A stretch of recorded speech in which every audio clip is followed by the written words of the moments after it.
Good morning, Illumineers! Welcome to the Ink Lab. We finally have the new set of Archazia's Island, which means a whole lot of unique and cool cards that we can utilize in our deck. I'm here to take you through 5 cards that you may want to consider including in your deck, whether it's just good, bad, or just straight up funny. Now, I'm not here to guarantee any results, but just some niche little ideas you could try out for fun with your friends. Now let's jump into the Ink Lab. Starting in no particular order, in our number 5 spot is our favorite chicken, Hey Hey Expanded Consciousness. With a cost of 5 ink, his ability Clear Mind lets you put your entire hand into your inkwell exerted. What's so cool about this card is that it pairs super well with Grammatala, Spirit of the Ocean, who gains you lore anytime a card is put into your inkwell. Meaning, if you happen to have 5 cards when you play Hey Hey, that's 5 lore you're gaining for free. There's also other cards like Jafar Power Visor, which lets you deal 1 damage every time a card is put into your ink. Or other cards like Zipper and Raya, who give or gain resist when you ink. Of course, the biggest downside for Hey Hey is that you're discarding your whole hand just to ramp up, so how would you get those cards back? The new Jasmine Inspired Researcher can help rebuild your hand if you happen to have a lot of allies on board, which surprisingly there's a good amount of. You got Shmi, Lawrence, Chicha, Cogsworth, Doc, and Pluto, who are all allies that can help power up your Jasmine to draw more cards. Another way you can try rebuilding your hand is with a whole new world. And yes, while you can try top decking it after playing Hey Hey, there are a couple other ways to draw a whole new world on your next turn. This set brought some new cards that allow us to stack the top of our decks, such as Dawson and Keto. Let's take Keto as an example. With Keto on board, you can use her ability Key to the Puzzle to look at the top 2 cards, placing one into your inkwell and the other on top of your deck. If you happen to see a whole new world within those 2 cards, leave it on the top, and play Hey Hey knowing that you have a whole new world waiting for you on your next turn. Coming up in number 4 is Kronk, Laid Back.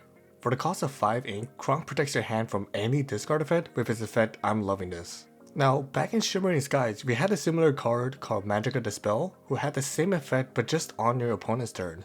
With Kronk, you have a lot more flexibility that can give you an oomph in your draw power or even give you some access into some powerful cards.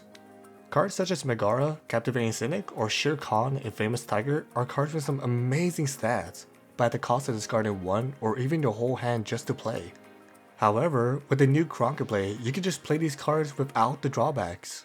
While Kronk is having the best time of his life, Yzma isn't too far off of having a vacation of herself. In Yzma's case, if a character were to challenge another character, banishing both of those characters will be bounced right back to your hands, and both of you guys will discard at random. But with Kronk in play, that character would just be bounced to your hand, you don't discard, but your opponent will have to. If you want to get even spicier, you can even add Madame Mim, Rival of Merlin, or Gruesome and Grim to this combo. Here's an example. Let's say you have Kronk and Yzma on board. You play Gruesome and Grim to play Merlin Go for free with Rush, but it will be banished at the end of your turn. You trade it into one of your opponent's character, bouncing both characters into each player's hand. With Yzma's effect, you both will have to discard, but with Kronk, you wouldn't have to. You're able to get some insane value with this combo if you're able to just keep looping the Merlins while also taking out some characters. I did want to clarify with Kronk that specific words does matter in some interactions. For example, a whole new world or strike a good match forces you to discard a card, however Kronk will negate that part of the effect. On the other side, if you want to, for example, shift the Diablo or use the Queen Disguise Peddler's effect, these cards give you the option to discard for an effect. Even with Kronk on the field, you still have to pay the cost for the effect of the card. On to number 3 of our list, we have our first legendary action, the Return of Hercules. For the cost of 5 ink, you and your opponent can reveal a character to play for free. Before we dive a little deeper, let's get into some minor details involving this card. When this card is played, a certain order must be followed. You must reveal your card first before the opponent reveals theirs. Then, you both will play the cards at the same time. Any on-play effects will trigger with your character triggering first since you are on the play. Regardless of how this affects the board state, if both cards has an on-play effect, they must be resolved. For example, if both players happen to reveal and play Maleficent Monstrous Dragon, even if you target your opponent's Maleficent, while it is banished, the on-play effect for your opponent's Maleficent still must trigger, meaning both Maleficent are able to just target each other for a anticlimactic finish. At a first glance, in order to gain value from this card, you would have to play a high cost card with either good stats or a really good ability, since your opponent gets to play their card for free while you're stuck to having paying 5 for this card. However, there are a couple things we can consider here.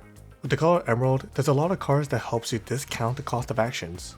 For example, we have Starlight Vial, Iago Fake Flamingo, and Owl Islands. You can even consider a card like Robin Hood Sharpshooter, which will let you play for free if it's in the top 4 card of your deck.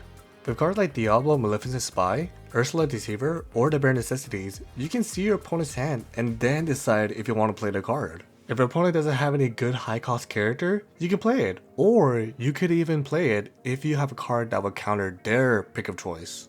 For example, if they play Sisu, you can play a card like Prince Philip to banish the Sisu.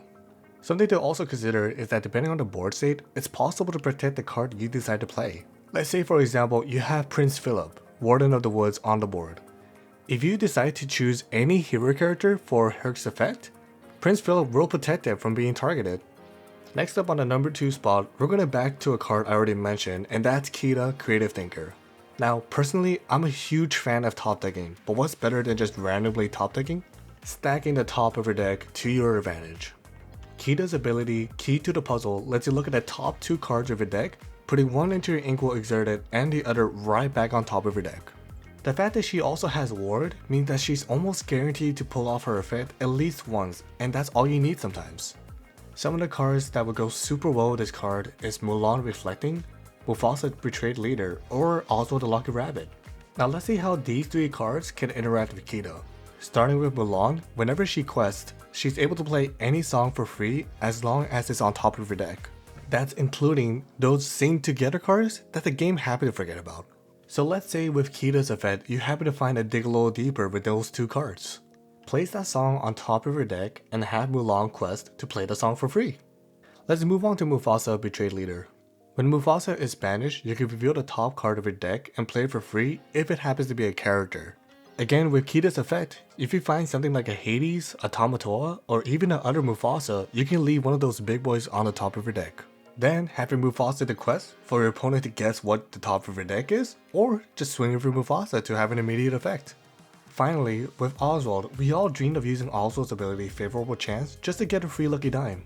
Here's the catch with Kita. If you have both characters on the field, Kita's effect will not only stack the top of your deck, but also trigger Oswald's effect at the same time.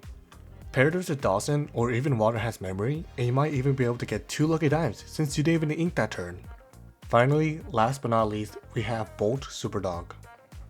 His ability Marker Power reads that whenever you ready this character, you gain 1 lore for each character you have in play without any damage counters on them. Amber has a lot of great tools to help synergize with the Superdog. Cards such as Try Everything, 7 Reindeer Steed, and Simple Pride Protector can ready Bolt re-triggering his Marker Power ability and gaining even more lore. Let's get an example on the board. Let's see how much lore Bolt can gain from this board state. Bolt can start off by questing for 2. Then, you can play 7 the Reindeer to ready your Bolt gaining 3 lore since you have 3 characters undamaged. While Bolt can't quest or attack, he can still sing a song, maybe a whole new world or even a Zeus to help with your opponent's board. Then we can have Aurora saying Try Everything, which readies your Bolt, which once again he gains 3 lore. Just with that Bolt, you have gained 8 lore in 1 turn. And while we're talking about Amber, Amber is the home for some of the greatest healing effects in the game. Let's not forget about his other color Steel though. The new card Restoring Atlantis prevents your opponent from being able to challenge your characters. Pair this with a Pete or a Gantu, and your opponent will have an extremely hard time putting any damage counter on the characters, letting your Bolt gain more lore with your character safe and sound. Well, there you have it folks. This is my 5 cards you could possibly brew for some crazy combos with. Lorcana allows us Lumineers so much creativity when it comes to deck building that there's always something niche or cool you can find. Whether you're playing competitively or casually, you're never ready for what the other Lumineers out there are brewing. Let me know what kind of videos you'd like to see and what you think of the video down in the comments below. Hope you guys go out there and find some fun matches, and I'll see you guys next time at the Ink Lab.